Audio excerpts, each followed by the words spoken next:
Wednesday. Thanks for joining me for a craft night with friends. My name's Alyssa Thomas from Penguin and Fish, where we make cute embroidery kits for beginners. And I'm here every weeknight at 8:30 p.m. Central Time. So thanks again for joining me. Hey, Amy, thanks for popping in. All right, you guys, tonight we are working on the Autumn Sparkle embroidery pattern again. So we are actually quite a ways in. I think we might actually finish tomorrow. We might get actually really far tonight, so we'll see. I am on location again. I am at John's parents' house tonight. Driving back from my parents' house in Wisconsin here. And it was just gonna pour rain like in the red all day long on our route. So we're like, you know what? John's parents' house is on the way. Let's go there.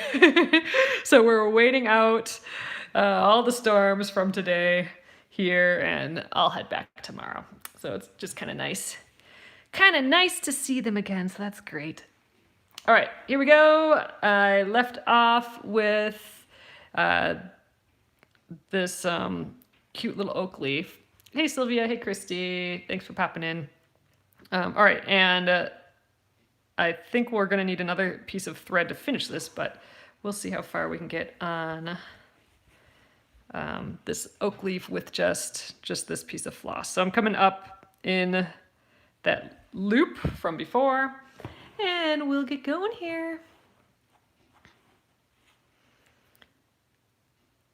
Kind of fun doing all these on location little video shoots. Embroidery is like the best travel craft ever. It's so small and compact, so it's proof of concept. This past week, stitching at my mom's house, and then my mom and dad's house, and then at John's parents' house. It's been very nice. Ooh, you might get to hear all the puppies soon too. They have 5 puppy doggies here. So you might hear them soon. That'll be kind of fun. That'll be cute. All right, so I'm doing the chain stitch again. I'm doing the sewing method. That's just a little faster, and I don't know, my hands just started doing the sewing method right away, where I go in and out in the same motion. So it must be a sewing method night. I don't always do this style of stitching for chain stitch, but it must want to tonight. Jan says, nice to have family close by. Yes, they actually just moved from California. I don't think they've been here a full year yet. I think in November it'll be a full year. So now both my parents are, both sides of the family are nearby. Drivable, let's call it that. It's still a little bit of a hike, but completely drivable in a day. It's just been nice. So we've been traveling a bit more than usual, and that's been really great. But yes, very, very nice. It's a treat for sure. All right, the sewing method does kind of twist my thread a little bit more, so I am kind of letting it dangle every once in a while just to kind of untwist it. So the other method is the stabbing method, where I go straight in and then come out in a whole separate motion. That's kind of how I learned, so that's always my go-to, but I am practicing my sewing method in and out like this in one motion, and that was not how I learned, so I'm kind of practicing it occasionally, and I love it because it goes like twice as fast. It's sometimes not always as accurate, I feel, maybe just because I'm not 100% used to it. But one thing that's helped my accuracy, like coming up in the right spot, has been making my fabric a little more loose in the hoop. So I always thought that the fabric had to be like super tight in the hoop for embroidery to work, but it's actually working really well by having it a little loose in the hoop, so I'm not completely tight. So it's easier to get that needle back up. Thanks for popping in, everyone. I'm here for the hour. We just started at 8:30, so I will be just hanging out here stitching. So see, it's kind of curling up again, so I'm just going to let it dangle. So that's the one thing with the sewing method.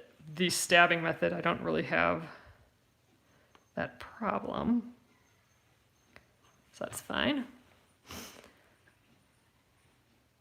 Okay. And I think once I get a little less thread here, I like to switch to the stabbing method. Yeah, I'm going to switch to the stabbing method now. So a little in, then out in my loop.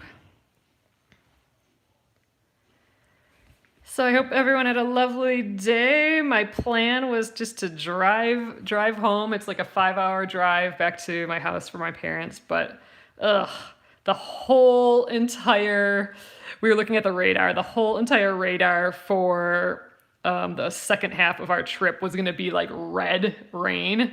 And I'm like, I do not want to deal with that. Like, it's the type of, when it gets red on the map and we drive through it, it's the type of rain where you literally have to look to your right to see if you can see that white line on the, next to the car, just to make sure you stay on the road. And oh my God, I did not want to deal with that today. So we took a little side route. John was actually planning on coming to his parents' house. I was going to just drop him off, but I decided to stay too. But yeah, he's helping. They have a garage, like a garage shed here, that the roof had collapsed a little, so he is helping them basically prep for winter and get that up and going today. Jan says, glad you took the side to safety. Yeah, that's what I was thinking. I'm like, ugh, do I really want to deal with this? And I said no.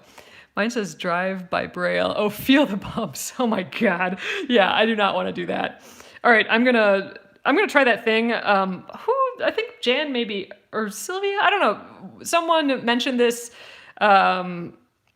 2 days ago, I think, but they suggested that whenever I make like tight curves like this, I do a little anchor stitch, which I am. I'm going to do that now. So I'm doing that tiny stitch to kind of lock down that loop, because otherwise that loop is going to want to fall over the next piece. So I just did a little, almost like I'm changing corners, changing directions. I put a little anchor stitch there, and now I'm starting the new direction that's already working fabulously. So I will definitely add that to my chain stitching repertoire, I guess, adding that little anchor stitch. All right, I can probably get like maybe 2 more, maybe 1 more, maybe 2. Then I'll have to get a new piece of floss. And man, that floss didn't go nearly as far as I thought it would. I thought it was going to go all the way down here, but nope. But yeah, there's this one highway that is always the worst. If there's going to be weather on it, it's going to be that highway. And sure enough, it was pretty gross again. And I'm going to cheat 1 more out of this floss. Okay, so I'm going to tack that down on the other side of that loop. And that's our little anchor stitch. And there we go. So, all right, I'm going to weave in the ends. Oh, Jan says, wow, the colors look fantastic together. Thanks so much. Oh my gosh, Amy, yes, thank goodness it's not snow. Amy says, exactly. That's what I keep thinking too. But then I'm like, you know what? This snow, or this rain that comes down where you cannot see a single thing, but you're still supposed to drive, that rain's pretty scary too. I do hate the snow driving. I mean, that's when it can get just like super slippery, but man, I don't recall not being able to just plain not see with snow, but actually maybe I'm just choosing not to remember. That could be too, because I feel like that's no good either. Have done a lot. I mean, I'm in the Midwest here, so very familiar with snow driving, and it is no fun at all. All right, so I'm out of floss. I don't have like that second half. We used that up. So I'm gonna start a new piece of floss. This is my 6-strand embroidery floss. Just gonna cut about 18 inches, 18 to 24 inches. Sometimes I'm greedy and go 24 inches. There we go. And I'm going to separate this. Okay, so again, I'm separating the floss into 3 strands. It comes with 6 strands, so that's why you hear like 6-strand embroidery floss, or it's sometimes called stranded embroidery floss. What that means is that it has 6 little strands of thread here. And you can tell they're kind of like loose, like really loose. And that's done on purpose because we want to be able to separate the floss to get a different thickness of stitches. So I'm going to just pull one out. I pull them out one at a time. That seems to be the cleanest and fastest way to do it, I think, versus like pulling on 2 sides. So I'm doing 3 strands of floss, so my stitches will be half as thick as if I went with all 6. 6 strands of floss can be kind of difficult to pull through fabric. So I don't know, I always like 3. 3 was always my go-to, but I know a lot of people use 2 strands, and that looks really nice too. If I have to be more detailed or just like more like fine work or whatever, I'll use 2 strands. All right, so I just put them all back together. We're kind of good to go again. Using that pinch method of threading, so I pinch it in my fingers, the end, and then the moment I can just barely see the floss there, I will put my needle over the top. And this is an embroidery needle. It has that really big eye, so it's easier to bring the floss through. All right, there we be. Okay, so I'm gonna weave in the backs of these stitches. I'm not tying a knot. I'm just gonna weave in the backs, and then we'll do this. And I kind of suspect that I might not quite make it this whole way. I might need like another piece of floss for like 2 stitches or something, but maybe we'll make it. That'd be awesome. All right, flip over. Okay. So this is actually my first time streaming from John, my husband's parents' house. And it seems to be working just great. So that is great news. So that means I could do this more often. So if we want to come and visit more often, I can know that I can stream here with you guys. As long as it's an embroidery, like a small little area like this is working great. So it's nice to see everyone again tonight. I'm glad I was able to still stream. I know it was a battle because I was planning on going home, but just I don't know. My brain doesn't always work well with changing plans, so this worked out great though. So let me know how your day was. It was beautiful until the rain came. I suppose the rain's beautiful too. Ugh, it's been smelling though so beautiful outside. Like all the leaves are turning colors and they're on the ground, and man, that is a good fall smell. It is like peak of yummy fall right now. I think it's supposed to actually get a little cooler tomorrow. Oh, great. Amy, thank you so much. Amy says I shared you to the Penguin and Fish Crafters page. I wasn't sure if it was already shared there. Thanks a ton. I appreciate that. Yeah, that's the one thing when I'm on location. It's not easy for me to stream in multiple places. So we are, it's not easy for me to stream onto Facebook. So we're on YouTube, and then I happen to have an extra device that we're on TikTok as well. So hello to both YouTubes and TikTok peeps. Thanks again for hopping in. Oh, hi Kimberly, I'm glad you made it. All right, so I'm kind of reaching that little kind of tight curve here again, so I'll probably do another anchor stitch to hold that down. So one more little, one more little baby. baby stitch here. There we go. All right, so now I'm gonna just put that one tiny stitch on the other side of that loop that will hold down that last loop. So that's kind of how I end a row as well. But I'm gonna just turn and start up a new thing. Oh, snow is creeping down the mountains there. Oh, beautiful. Oh, thanks, Kimberly. Kimberly says that the embroidery is looking really beautiful. I appreciate that. Yeah, I'm really liking this one. It's actually making me miss our oak tree.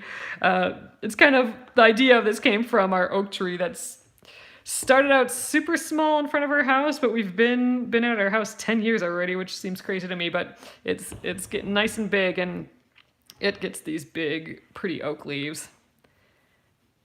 And stitching, this has made me kind of miss the oak tree. I haven't been home since I started stitching this.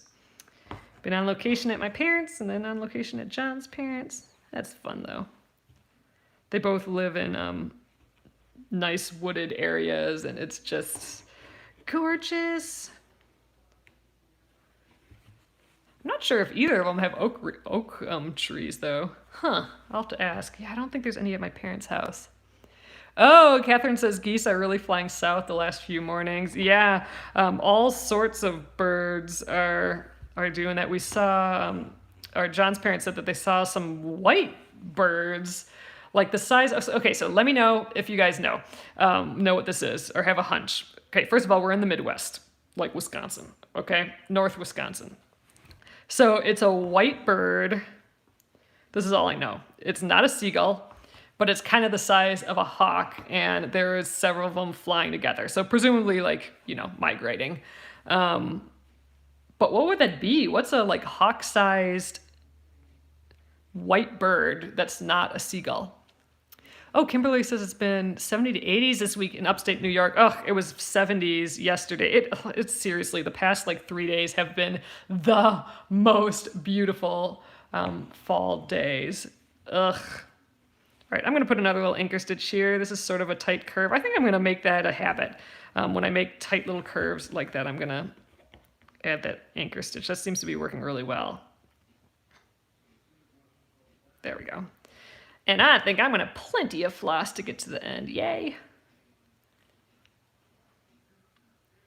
I'm sure it wasn't as big as like a pelican or something like that. And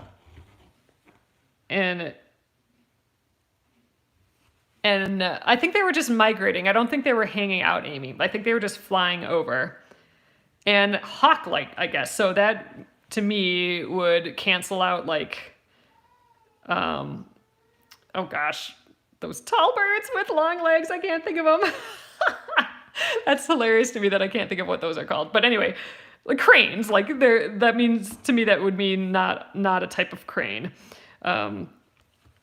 Herons, so yeah, or a heron. So so to me, it probably wouldn't be a crane or a heron. I didn't see them myself. I think that'd be a great guess, but they said Erie. Oh, I don't know what that is. Is that a bird? If they mentioned, okay, so his dad mentioned that it was like a hawk. So to me, that wouldn't be like a crane or a heron body. An egret. Aren't those kind of like cranes? Like those long, tall birds? Because I don't know. So to me, that wouldn't be a crane or an egret or a heron. Although those would be in this area, I think. An owl, huh? Maybe they were owls. But do owls, like there was a couple. An ibis. But an ibis is kind of like a crane, heron type thing too. Aren't they? Oh, wait, maybe not. Are ibis, they're more like, yeah, that's what I'm thinking. Like owls, that seems like that would be kind of weird, wouldn't it? Especially as a group, flying together. I don't know. I'm gonna have to Google that, see if I can find it. But I was curious because I've lived in doves. I don't know. That seems kind of weird unless someone actually like released them for a wedding or something. So actually that might be, is that still a thing? Do people do that? The tall birds scrunch up in flight, but I don't know. I still feel like they'd be recognizable. But who knows? Maybe, like I said, I didn't see it myself, so I don't know. But like the way it was described, I was like, I have no idea. Honing pigeons, are those what they call? I wonder, is that still a thing? Do people do honing pigeon stuff? Or homing? They're homing, like a homing device, right? That's what they are. Homing. Not honing, homing pigeons. Who knows? That's a good guess. Like if it's hawk-like, that would be the right size or similar. But that would mean, but hawk-like to me would be like soaring, right? Yes, people still do pigeons. Oh, okay. Good to know, Amy. How fun. That'd be a fun hobby, I think. Anyway, all right. There we go. We have the little last anchor stitch, and we're done with this. Oh, maybe it's like an eagle. Would there be like a more white eagle? We have, I don't know. You're leaning towards eagles too. Those seem like they'd be pretty big, but maybe they were up really high. I don't know. I will have to get more info and see if I can see if we can figure it out. It's stuck in my head as like, what kind of birds would those have been? Would those have been? Okay. Oh, come on. There we go. Weaving in those ends, and let's snip. Okay, you guys, I think that's it for that color. Hey, we only have one color left. Dang, we are kind of cruising with this design here for sure. So our last color is this fawn color. It's just, it's almost the color of the fabrics. Actually, it's a little pinkier, a little darker. But this is for, we're gonna just fill in, there's a couple more lines on the acorns. So we will fill that in with some color. And then we have all these little fellers around the edge. That's the sparkle part of this. The autumn sparkle is what this design is called. So we'll have all those too. And it's back stitch on these little swirls. And then we have just like some cross stitches and some French knots there going around. So I don't know. I think I'll probably start with these guys just to have the acorns done, the whole center area done. And then I'll start around there. And man, I don't know. We barely started, right? We're 20 minutes in. So dang, I don't know. We might be able to finish this thing. Wouldn't that be something? Oh, okay, Amy, I'm gonna look that up. So Amy says a Cooper's hawk may look white from the underside. I'm gonna Google that and ask them if that's what they saw. Does John's mom embroider? She does. She has embroidered shoes before and fabric and a bunch of other stuff. So she does embroider. But yeah, she stitched. She had these shoes. I think they needed a repair, so she did embroidery to cover to cover the toes a little bit, and it looks so cute. So like little like little green leaves and flowers on the top. Do eagles migrate? Oh, you know what? I don't think, well, there's bald eagles by my parents' house, which is awesome. Those are really fun to see. They swoop up into a tree that's in their yard. But they don't migrate. They stick around. Well, maybe they do go. Yeah, I think they're around in the winter yet there. Okay, there's also gray hawks that look white. Okay, I'm gonna look that up because they said it looked like a hawk, but they were white. So I did not know what that was because all I've seen is like red-tailed hawks. We have those around. Okay, Amy says eagles don't migrate on the East Coast. And you know what? I don't think they do here either, now that I think more about it. And maybe hawks don't either, so maybe they're just chilling and they happen to see them. But yeah, I'm going to look up like hawks with white belly and see if they're like a white hawk or a gray hawk or something. Don't know. We're up north now. Up north in Wisconsin has different animals than the bottom half of Wisconsin, I think. It's a little bit different. So I just might not be familiar with this area, which is probably the case. Okay, let's thread my needle. All right, so pinch method again. If it's all over the place or fuzzy, you can just snip it again with the scissors, but I'm gonna just try and pinch. Get the, just unpinch slowly, and the moment I see some threads through there, I'm gonna get my needle over them and push down. There we go. I do have a needle threader, but I didn't bring any of that. Didn't bring any of that with. Okay, let's map this out. So, okay, I think I'm gonna start with these little stitches here. There's just like barely, just a couple little stitches just to add some more fill in here. So I think we'll go here, then I'll get the couple here, and then we have like 3 here, and then maybe I'll start going around the world after that. All right, that's my plan. I like it. So I'm going to weave into the backs of the stitches here. So we might actually finish this tonight, which is awesome. So I had a little idea for the next couple nights if we did finish this, because I kind of mentioned it yesterday, and then today I'm like, oh, that'd be actually kind of a fun idea to do. So we kind of talked yesterday on how. So these are going to be the fawn color there, but we talked about how like there's like 3 different colors in this acorn. And I'm putting those 3 different colors there, but you could actually use those colors as a guide to like thread paint these acorns. So I thought maybe we could just take one of these acorns, like I could trace it onto another piece of fabric or just draw a little acorn. And I thought we could thread paint. So I could show you how to thread paint, which is that really, really, really detailed stitching where the entire shape is filled with color and it kind of graduates from one color to another and it looks like real almost, or it can be. I mean, it takes forever because typically you use 1 strand of floss. So right now we're using 3 strands of floss. We would just use 1 strand. But over 2 days, I think it would take 2 days. Over 2 days, I think we could make a really freaking cute thread painted acorn. Oh, thanks, Jessica. Thanks for the roses. So I thought maybe we'll have 2 days left, or at least, a good 1 3/4 days left if we still have a little bit of this tomorrow.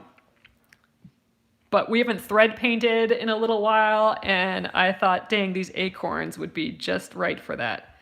So we could do a teeny tiny acorn. Oh, how cute would that be on a shirt? Maybe I could, so I have this jean shirt here. My husband got it for me for the sole purpose of adding embroideries to it. We could, oh, there's the puppies. We could maybe thread paint. Oh, we could do it right on the shirt. That would be kind of fun. Maybe we could try that. The other way is I could just thread paint it onto a piece of fabric and then attach it like a patch to the shirt later. That's actually probably a more realistically easy way to do it. Either way. But yeah, so I think that'd be fun. Yay, okay, that's a good idea. I'm excited now to decorate this shirt. It'll be the first embroidery for this shirt. I want to just put embroidery like all over this shirt. I think that'd be super fun. So yeah, I like that idea. What do you guys think? Do some thread painting tomorrow and Friday. I think that'd be fun. And then next week, oh, Gretchen said, I tell you, this one would be super fun to stitch.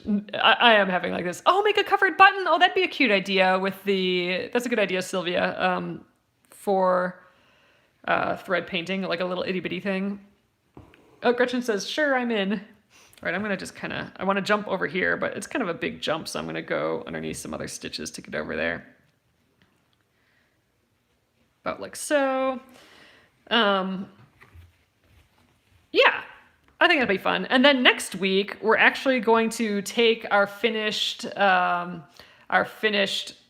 piece here, the Autumn Sparkle, and we're gonna sew it into a zipper pouch. So if you've never sewn with a zipper before, this is gonna be an awesome little week of us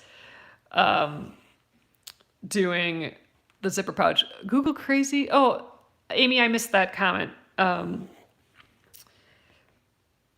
but yeah, so we'll take this, we'll find a cute lining, and I have some really cute zippers, and we'll sew a zipper onto this and turn it into the easiest form of a zipper pouch with a lining. So yeah, so if you want to know how to do that, if you have a sewing machine and have sewn, but you haven't ventured into zippers, or you're just nervous about it, this will be good. And you don't even need a zipper foot. So a zipper foot is a foot for your sewing machine that helps you get closer to the zipper. But if you use a normal foot, you'll leave more of the zipper visible, which if you have a really pretty zipper, that would look cute. So I'm not even going to use a zipper foot. So very easy, but first time through is definitely intimidating to stitch a zipper, but I'm hoping to make it easy. We'll see. But yeah, so that'll be next week. We'll take this finished embroidery and do that. All right, so I'm starting the little outside area here. The finished, the center is finished. But yeah, I'm loving that. I really do like all these chain stitches. Chain stitch just gives you just that pretty fat stitch. And I think for these leaves, it just turned out great. And these colors I think are fun. Okay, so we're gonna go around, we're gonna continue these French knots, and then these swirls are back stitches still. So for a French knot, if you haven't done a French knot before, here's some tips. So here's my dot. I'm gonna actually come up on one side of the dot and go back in a different side. So don't go in the same hole for a French knot. We'll go over that another time. There's 3 things always that you might be doing wrong with the French knot. And one is going back through the same hole. So to avoid that, I kind of come up on one side and I go back in on the other side there. But all right, so you're gonna hold the thread. I like setting it down on my lap or on a table, but you hold the thread with your left hand, and then you take the needle and you point it towards your hand, so away from the fabric. I don't want to point towards the fabric. I want to point away from the fabric. It's helpful to think of it pointing to your hand.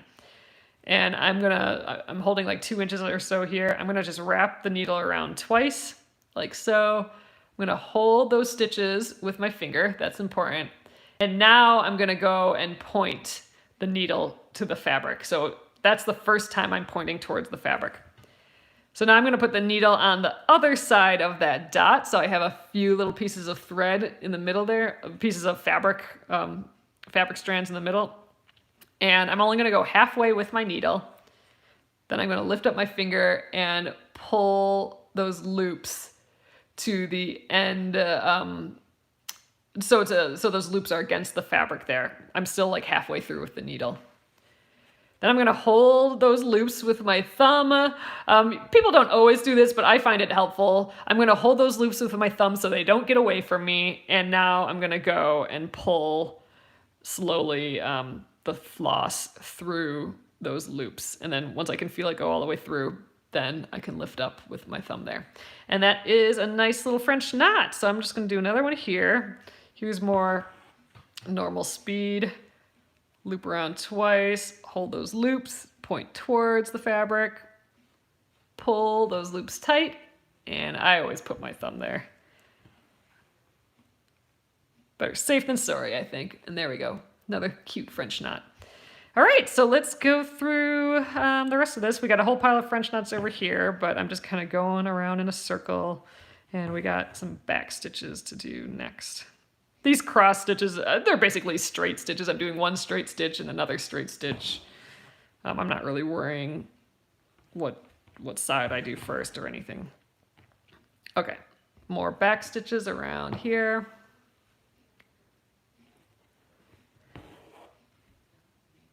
I'm kind of tempted to do one of those super long embroidery marathons again. I did that here once. I did that roller skate embroidery, and we just stitched it for 5 hours. So I was here live for 5 hours straight. I'm stitching that embroidery, and that was kind of fun. I'm gonna have to do another one. So if you have any embroidery suggestions, let me know. I'm always working on new patterns. But yeah, I really enjoy just this live stitching. It's relaxing just to chill. And like I said, I'm on location here again, and it was very, very easy to travel with. So that's always nice too. All right, cruising around this little loop here. I'm not going to make it too much farther with this floss because I'm getting done. What would be great is if I could get, like, just to map it out, if I could do like this cross stitch thing. Or maybe I do this French knot up here, then maybe this one, the cross stitch, and then this French knot. Hopefully I can get that many in, and then I can weave in the backs of the stitches here. That would be awesome. Versus being out here and having like nothing to weave it in because I'm just way out there. I'd love to end up close to some stitches.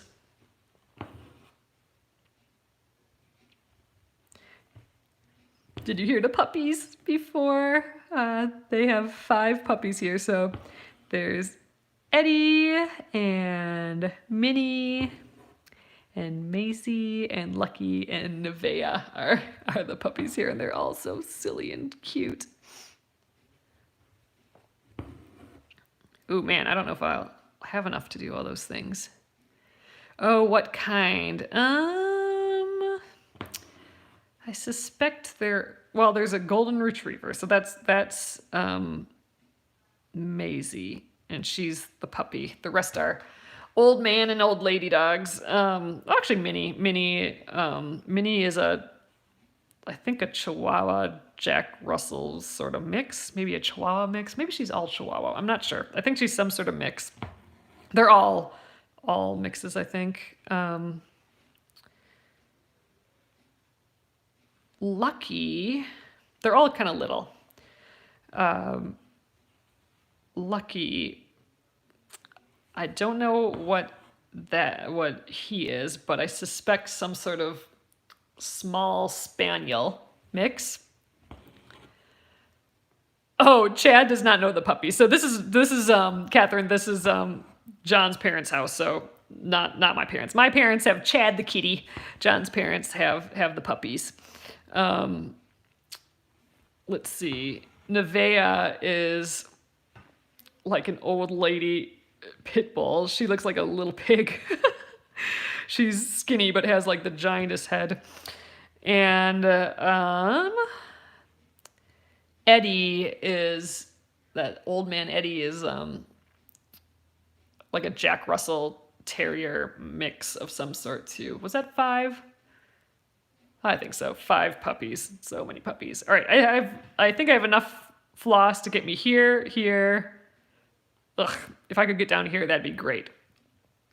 I don't think I'm gonna make it though, but we'll see. I have enough to do a little bit more. I thought I'd have only enough to go here, but I think I might as well get what I can. Yes, exactly, and very much like that, Eddie. I think he actually named it. When it came from the shelter, I think its name was Freddie originally, and I think John's dad named him Eddie. First of all, so it'd be close in name to Freddie, so he'd know his name. But I think it is literally after the Fraser dog. But yes, a Jack Russell, but kind of brown. They're all like this kind of. It's funny because all the dogs, they're totally different looking, but they all kind of have the same coloration.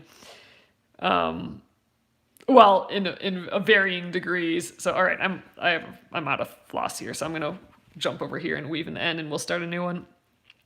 But they go from like, like a rich kind of this color brown with like flecks of this brown in and a little bit of the blonde, and then it moves more and more over the dogs to the blonde and the gold, and then all the way to the golden retriever, which is the gold. So this actually right here is a good assessment of the dog colors from like range. Like they'd be a gradient if you stood them all next to each other, which would be kind of funny. That'd be a little bit of a job to do. But they're all very sweet. They're all like really old except for the one. And I guess Minnie's not that old either, but in my head she's older already, but I don't think she is. All right. We are cruising on this, you guys. Yeah, we're already a third of the way, or maybe like just a quarter of the way through this top area. So, all right, I'm gonna weave in the ends here, and then we'll get these two fellers here, and then we'll kind of just jump down. Just one French knot there, and then we got this whole area. All right, well, we already have our 3 strands. This is the other half of the 6 strands that we had earlier. This end's cleaner, so it'll be easier to thread. All right, let's pinch method this again. So pinching, slowly and pinching, and the moment I see any floss, I'm gonna get that eye of the needle over there and kind of push down. This is a little frayed. I don't have a great scissor. Yeah, I did not do a great job at packing extra craft needs. I figured my parents have all that stuff. But man, if I would have been like stuck somewhere, I wouldn't have had a scissors for like emergency crafting. Although I think that's not true. I do actually have an emergency craft project in the car, and that has a scissors. Oh, I didn't even think about that. So I did have a craft scissors with me. But you always got to keep an emergency craft project on you. So this isn't really my emergency craft project. This is my, one that I stitch with you guys. But I have 2 emergency craft projects with me. There's like if you're waiting in line forever, you get stuck somewhere and you need something to do to pass the time. It's always good to have emergency craft. Embroidery is great for that. But what I do have is hand quilting or hand like stitching patchwork project in the car, and that I haven't worked on in years actually, because it's an emergency craft. I just have it in the car when I need to have it. So that's I only have like a block done on that, but it's just like a hand stitching a patchwork piece together. And then I also, in my bag, because sometimes I just have my bag, that has a crochet project in. It's like this tiny doily, which is just crazy, but it fits in a plastic bag, and it's like this big. The plastic bag is like a tiny snack bag, and that has everything I need in there, some instructions on the pattern I'm doing, and man, I haven't worked on that in years either, because again, it's emergency craft project. It's just there in case of an emergency. So anyway, I would have been good. If we got stranded somewhere, I even had those 2 projects, so I could have even taught John how to do the patchwork while I sat and did the crochet. Would have worked out. Of course, I do not want a reason to need an emergency craft project, but I don't know. At some point, I might have to graduate those 2 projects from emergency craft just so I can work on them, because they are kind of fun projects. Maybe I'll have to turn them into movie projects and then get a new emergency craft project. Always good to have. That's a life hack for you. having that emergency craft project. All right, this is getting a little twisty, so I'm gonna just let the thread dangle for a little bit. Sometimes certain stitches just twist up the floss a little bit more.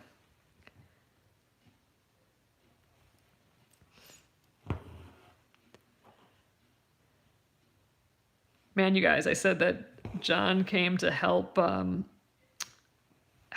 his parents fix the roof on one of their sheds. It was kind of sagging and falling, so they're reinforcing it. He is still out there working with his uncle tonight. He doesn't get to do that type of work very often, so I think he really enjoys it. Construction-y work. All right, little French knot. I was kind of hoping that I'd run out of floss with this one so I could weave into the ends again, but I'm I think I'll have more. And I forgot I didn't get these guys. I should have maybe done like swooped around this way. So I don't know. Whatever. Don't always map it out. Great. I try and just map out like where I want to go next to kind of preserve the most floss and not jump around as much, but that's fine. Oh, loons are so wonderful. Dang, you know what? They must have loons up here. That's an up north Wisconsin thing. John's parents live on a river. I think loons are more like small lake sort of situations. I don't know if they like the flowing water. Oh God, I love that sound though. They make the coolest, it's kind of eerie sound, but it's also like warming, I feel like. It just feels, I don't know, just lovely and sweet and haunting all at the same time, I guess. Oh, they have 5 major sounds, Amy says. Yeah, I know they have that kind of like warbly cackle that's just still warm, like a full warm sound. Anyway, I haven't heard them in a long time. It'd be fun. Oh, Sylvia says we have loons in Southeast Alaska. Oh, that's awesome.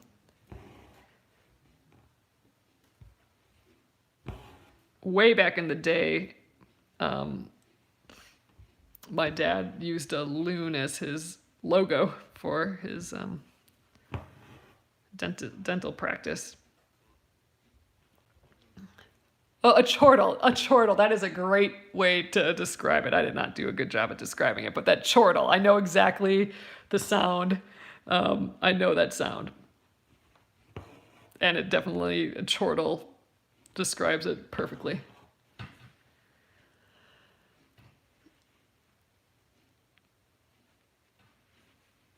Kimberly's asking, do I tat? Are you asking because that would be a great emergency craft project? I've tatted once. I got a little kit. Like, I think I got a kit as a gift, and I was like, I am determined to learn how to tat from the instructions in this pattern. And that was a nightmare. That was so confusing. To me, it's such a different weird motions.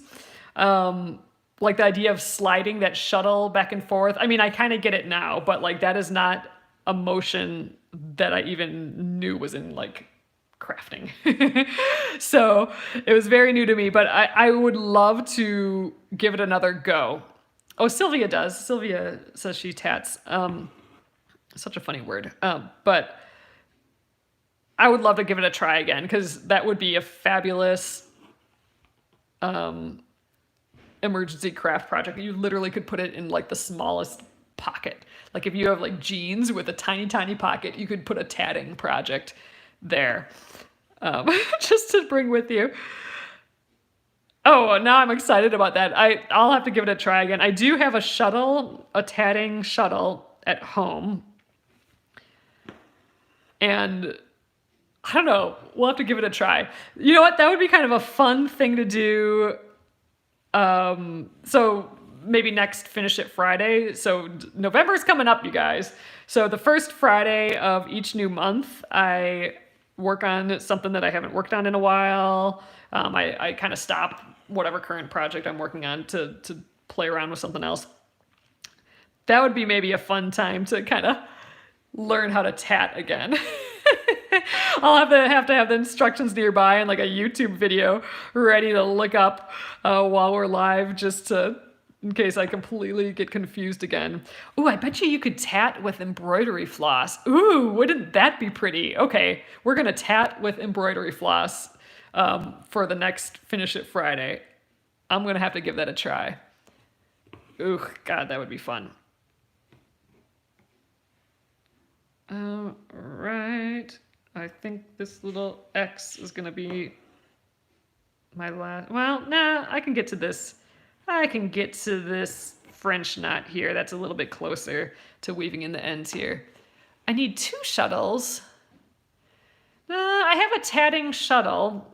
And I've done it with just the one shuttle. I have not done the, there's a tatting where you use a crochet hook. I've not done that before. Aren't tatting strings usually braided? I don't know. I've done what I did tatting with, what came with the kit was kind of like crochet thread. So just kind of like a thick cotton thread. Not even thick, but like a wound cotton thread. Oh, Kimberly says, I got all the materials to tat, just can't do it. All right, we're going to give it a try. I remember when I did it that first time, it took me a day to figure out, and then I kind of got it, but I still had to say the sequence of how to do it in my head each time, if I'm remembering right. This was years ago. So this would be fun. I know like these shuttles in a lot of like people's like vintage, like if they find a whole thing of vintage supplies somewhere, a lot of times there will be a tatting shuttle in there. And it's always like, well, what the heck is this thing? Oh, it's for tatting. Yeah, so like Gina, that's what I use, like a pearl cotton floss, but yeah, like a thin pearl cotton. You know what? I do have some green pearl cotton floss. That would be kind of pretty to try that with too. Anyway, we have to learn the motions first. It has, so from my memory, you have to like wind it around your fingers. First of all, you have a shuttle, and then you have to wind the bobbin on the shuttle so it's full of thread. And then you have something like you hold the thread in your fingers kind of funny, and then you slide the shuttle like underneath a finger of thread and then over a finger of the thread while you're still like holding onto it or something, and that ties a little knot. I don't know. It was something like that, if I remember right. But the sliding underneath the threads was the confusing part that I hadn't experienced before in a different, in other crafts. Other like thread crafting. So that was a unique motion. Oh my God, you guys, we have like 5 things left to stitch. We are so 100% finishing this tonight. That's amazing. That's great. So then tomorrow, just a reminder, if you're just popping in, tomorrow and Friday, we will take one of these little acorns, and we will thread paint. So I'll just even use the same colors of my leftover floss, and we will try thread painting a tiny little acorn. I think that is gonna be fun. We haven't done thread painting in a while. That's where you fill in the shape and with all little stitches. Yeah, I know there's the shuttle tatting, and then there's like the crochet hook needle. Oh wait, yeah, no, needle, like with an actual needle, not... Is there a crochet hook tatting too? Maybe there's that too. So the one that I'm referring to is the one where you have that special shuttle, which is a weird tool in itself. I'm gonna have to review, otherwise we're gonna be stuck figuring it out together, and I'm just gonna get more and more confused, I think. So maybe before we give it a try, like I said, I think we'll do that on the next Friday, finish it Friday. So the first Friday, whatever the first Friday in November is, I don't know. My brain's not that far ahead. Oh, you think it's a hook with like a really small head. So like a tiny crochet hook. I have both tatting shuttles and needles. Oh, you have both. So we'll try the shuttle. I figure I should learn how to do one before even attempting a whole different version of it. You know what? I think I'm going to go backwards. Well, actually, no, I'm not. I was thinking, I'm close to the edge of this stitch. I could weave in the ends here and then go around here, but I'm going to end up far away. So I guess it doesn't matter. I'm just going to keep going clockwise or clockwise here. All right, let's just weave in the end here. Kind of a lot of stuff here already. Kind of excited. If we can figure out how to, first of all, tat, period, but if I can figure out how to do it with like leftover embroidery floss, that would be really, really cool. I would love to have like a fun new way to use up embroidery floss. Ooh, I'm super excited about that. Okay, good plan. And it sounds like a lot of you guys have tatting supplies and just have no idea how to do it, and that's kind of where I'm at. I've done it once semi-successfully, but after a whole day of trying to figure it out, like a literal, at least 6 hours trying to be like, what the heck? I don't understand this at all. But yeah, I always knew someday I'd get excited to figure that out again, and I'm feeling it. It's time to give it another try. All right, you guys, 3 more little things to do. Or no, actually 4. We got that squiggle. We'll end with a French knot, though. That'll be fun. Oh, there is a very small hook for work with a picot. Oh yeah, so that's right. There's like picots. That's where you have like a little, like a row of something, and then you have a little like bloop in there. So it looks very similar. It gets confused quite a bit with crochet. Like especially like if you crochet a doily or something, because you can tat a doily too. But it is very different. Crochet, you're making like these loops. Tatting, you're actually tying knots, I believe, like just knots in the certain right direction. So if you do it in the wrong direction, if I'm remembering correctly too, it'll tie them, it'll like not pull in the right direction. I don't know, it's goofy. Ooh, I'm excited though, that'll be fun.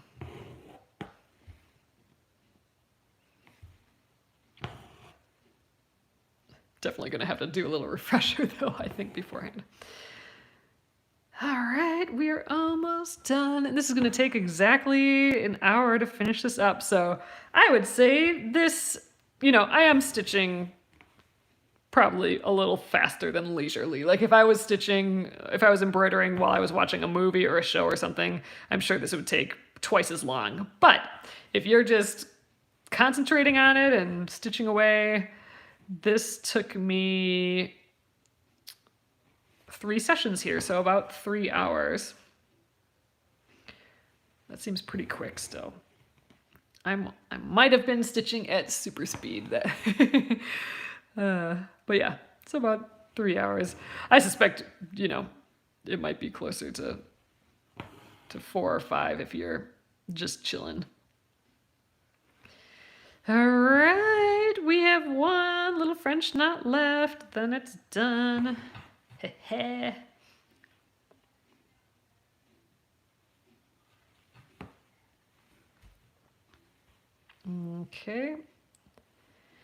There we are. Oh my gosh, I did not think it would go this quickly. Yay! All right, you guys, let's weave in that end, and then we are full on done. I think I'm gonna weave it in the ends over here. I'll take it out of the hoop already too. We can maybe kind of picture what it'll look like as a zipper pouch. So next week we will be sewing this into a zipper pouch.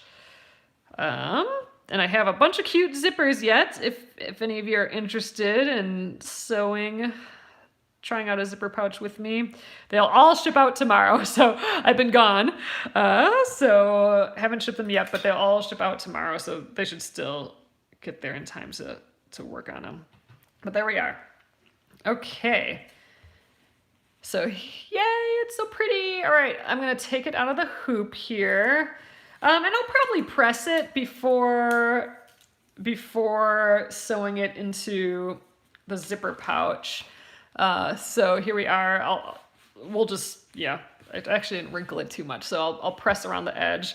But we'll put in a zipper. I'm kind of wondering, I just wanted to picture the size I wanted to do it. So our zipper is about 9 3/4 inch about, so it'll be around this size with a zipper on top.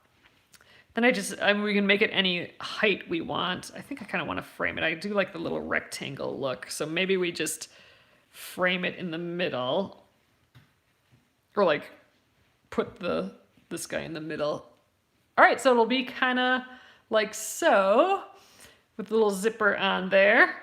I mean, obviously it looks like nothing right now, but gosh, that's just gonna be the cutest little zipper pouch, I think.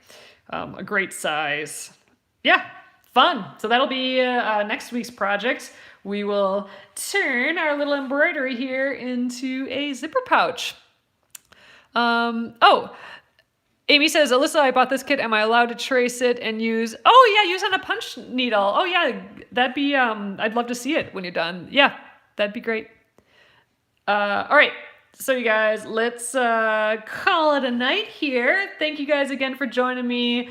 I will be back here tomorrow at 8:30 p.m. Central Time. And again, we are going to take one of these little acorn designs and do some thread painting. So that means filling it in one thread, one at a time, and just changing the colors and have it just like almost painted on. So that is the plan, because we finished 2 days early, which is beautiful. So all right, have a great evening, and I will see you guys tomorrow. Good night. Oh, will do, Jan. Thanks.